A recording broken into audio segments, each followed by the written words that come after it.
Menyadari dengan penuh, dengan sadar, dengan rela bahwa kita sudah dirampas hidupnya. Kita tidak punya hak lagi atas hidup kita sendiri. Kita harus belajar bagaimana melepaskan hak kita. Karena Tuhan kita Yesus Kristus memberikan contoh, dia juga melepaskan haknya. Untuk dapat kita bisa rela menerima ini, ayo belajar setiap hari menaruh pikiran dan perasaan kita di dalam kehendak Bapa saja. Jadi sekarang ayo kita belajar, taruhlah pikiran dan perasaan kita kepada kehendak Bapa. Bagaimana caranya? Bersekutulah dengan dia setiap saat. Bergaullah dengan dia terus setiap hari 24 jam 7 hari seminggu. Kita berjalan bersama-sama dengan dia, kita berkata-kata bersama-sama dengan dia, kita bergaul dengan orang lain bersama-sama menghadirkan Tuhan dalam hidup kita. Kita bekerja dalam dunia marketplace, kita menghadirkan Tuhan dalam hidup kita. Segalanya.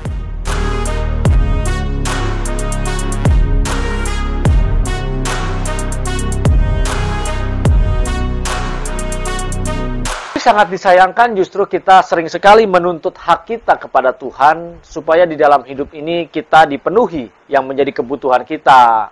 Bahkan tidak sedikit yang malas bekerja, tidak mau bekerja keras, merasa Tuhan pasti cukupkan, Tuhan sudah berkati, kita hanya berdoa dan mengambil.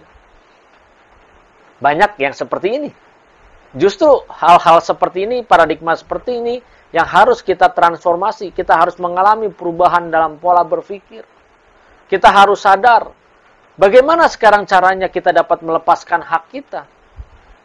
Menyadari dengan penuh, dengan sadar, dengan rela, bahwa kita sudah dirampas hidupnya. Kita tidak punya hak lagi atas hidup kita sendiri. Firman Tuhan di dalam Filipi 2 ayat 5 berkata, hendaklah kamu dalam hidupmu bersama menaruh, perhatikan baik, menaruh pikiran dan perasaan yang terdapat juga dalam Kristus Yesus. Yang walaupun dalam rupa Allah tidak menganggap kesetaraan dengan Allah itu sebagai milik yang harus dipertahankan, melainkan telah mengosongkan dirinya sendiri dan mengambil rupa seorang hamba dan menjadi sama dengan manusia.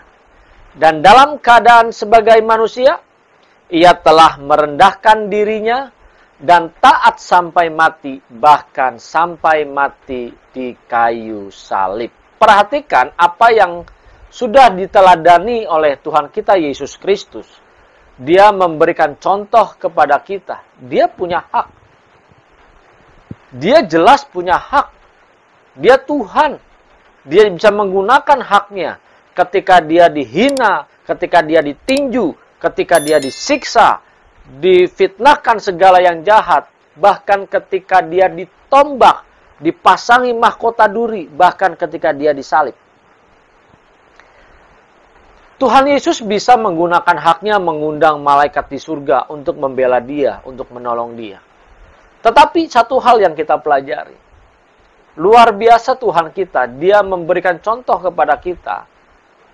Dia menaruh segala pikiran dan perasaannya kepada Bapa di surga. Dia memberikan hidupnya hanya untuk demi menyelesaikan tugas yang Bapa berikan. Apakah dia tidak mengalami ketakutan?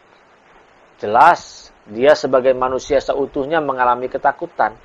Ketika sebelum dia masuk untuk diadili, dia berdoa, dia berkata, Tuhan kalau boleh cawan ini lalu daripadaku. Di sini dia mengalami kegentaran. Manusia yang mengalami berdoa ketakutan, ketakutan yang luar biasa, ini sampai saraf-saraf di kepala itu bisa pecah, dia bisa menyucurkan atau mengeluarkan keringat darah karena pembuluh darahnya pecah. Ini tekanan depresi yang luar biasa. Mari Bapak Ibu Saudara yang dikasihi oleh Tuhan kita Yesus Kristus, kita harus belajar bagaimana melepaskan hak kita. Karena Tuhan kita Yesus Kristus memberikan contoh, dia juga melepaskan haknya. Dia tidak menggunakan haknya. Sangat disayangkan banyak sekali di antara kita justru percaya Yesus Kristus sebagai Tuhan, merasa kita punya hak atas segala-galanya, merasa kita berkuasa atas segala-galanya. Ini kita sering sekali tidak mau melepaskan hak kita. Tetapi Tuhan Yesus, dia memberikan contoh. Dia menaruh pikirannya dan perasaannya. Kita tidak akan bisa melepaskan hak kita.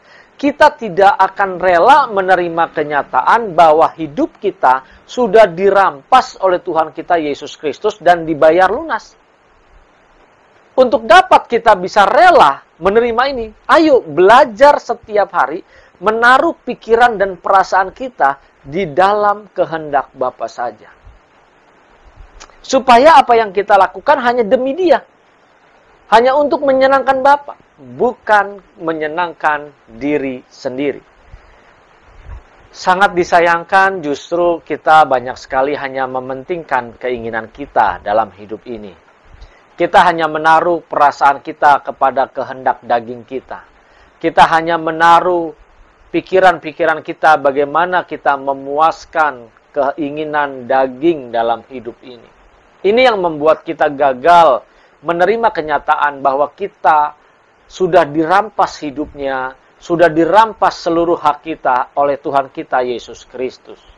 Jadi sekarang ayo kita belajar, taruhlah pikiran dan perasaan kita kepada kehendak Bapa. Bagaimana caranya? Bersekutulah dengan Dia setiap saat. Bergaulah dengan Dia terus setiap hari 24 jam 7 hari seminggu.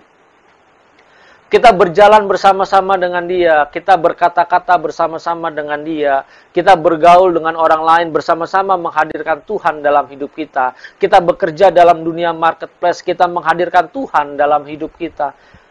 Segalanya libatkan Tuhan dalam hidup kita. Bahkan hebatnya Tuhan kita Yesus Kristus, walaupun Dia tahu dalam rupa Allah, Dia tidak menganggap dirinya sendiri kesetaraan dengan Allah. Dia tidak menganggap bahwa dirinya itu lebih hebat daripada yang lainnya.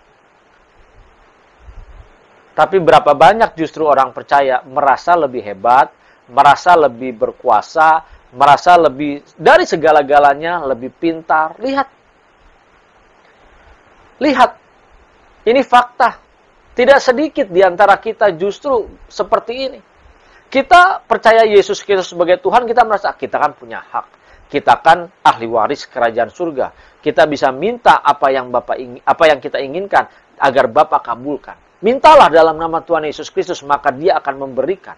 Kalau kita tidak pernah meminta, maka Dia tidak akan pernah memberikan. Ini bahkan tidak sedikit kita mungkin berkata atau berdoa meminta sesuatu, katanya harus tepat. Kita mau minta rumah harus tepat di jalan apa, luas tanahnya berapa, warna rumahnya apa, dan bagaimana bentuknya, mau kredit atau mau lunas, kita harus minta dengan jelas. Nah ini sering sekali kita menerima pengajaran-pengajaran seperti ini. Jadi kita harus bisa dengan sadar. Ayo, kita masih berlaku seperti ini atau tidak? Ingat loh. Tidak sedikit orang Kristen dia percaya Yesus Kristus sebagai Tuhan, justru malah hidupnya, dia merasa lebih eksklusif, dia merasa lebih berkuasa. Dalam segala hal dia bisa lakukan hanya dalam nama Tuhan Yesus, pasti dipenuhi, pasti diberikan. Lihat status-status mereka di medsos, lihat status-status mereka di WhatsApp, apa yang mereka tulis, merasa bahwa segala sesuatu yang dia dapati ini karena Tuhan yang memberikan. Dan dia hanya cukup meminta, dan meminta. Bukan tidak boleh kita meminta. Boleh. Tidak salah. Tetapi kalau kita dari kecil meminta terus, bagaimana sikap kita? Bapak, Ibu, Saudara, kalau kita masih kecil, kita minta sama papa dan mama kita apa yang kita inginkan. Dia pasti berikan. Kita mungkin masih kecil, usia 2 tahun, tanpa kita minta, pasti orang tua kita akan memberikan dan mencukupkan apa yang kita butuhkan. Tetapi dalam perjalanan hidup, ketika kita beranjak masuk kepada kanak-kanak, masuk di dalam remaja, sampai kita dewasa, kita bekerja, terus kita masih meminta terus kepada papa dan mama kita. Kira-kira, apakah orang tua kita bahagia? Atau justru dia sedih dengan sikap dan perilaku kita seperti itu? Saya kalau punya anak seperti itu, saya pasti akan sedih sekali. Kenapa kok dia tidak bisa mandiri? Karena seharusnya ketika dia dewasa, bukan kita lagi yang membahagiakan dia, tetapi si anak yang harusnya membahagiakan kita sebagai orang tua. Ketika kita manusia sebagai orang Kristen yang baru mula-mula, manusia Kristen mula-mula, kita minta Tuhan cukupkan. Terkadang di luar kemampuan kita, tanpa kita minta, Tuhan berikan. Begitu baik ya Bapa di surga ini. Luar biasa. Tapi jangan lupa, kita juga diminta bertumbuh. Kita diminta terus berkembang. Manusia kekristenan kita, kehidupan kekristenan kita, diminta untuk terus progresif mengalami pertumbuhan.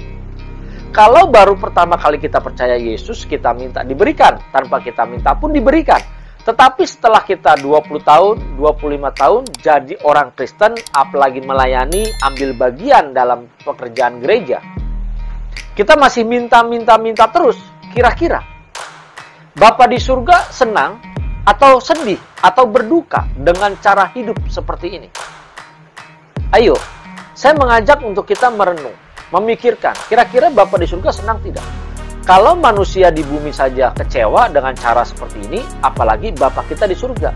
Karena sudah sepantasnya dan wajib bagi kita menyenangkan hati Bapa di surga.